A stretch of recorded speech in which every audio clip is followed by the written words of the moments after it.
তুই আমাকে পাতে ফেলছিস। আমি একা খেলি নে, তুই ছাড়া কি খেলা একা হয়? তুই তো আগে খেলা রেডি করছস।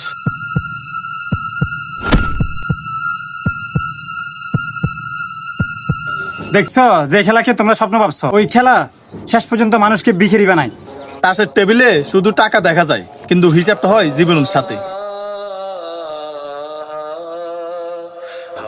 এই জুয়া যারা খেলে শেষ পর্যন্ত নিজের ভবিষ্যতের জন্য বিক্রি করে দেয়।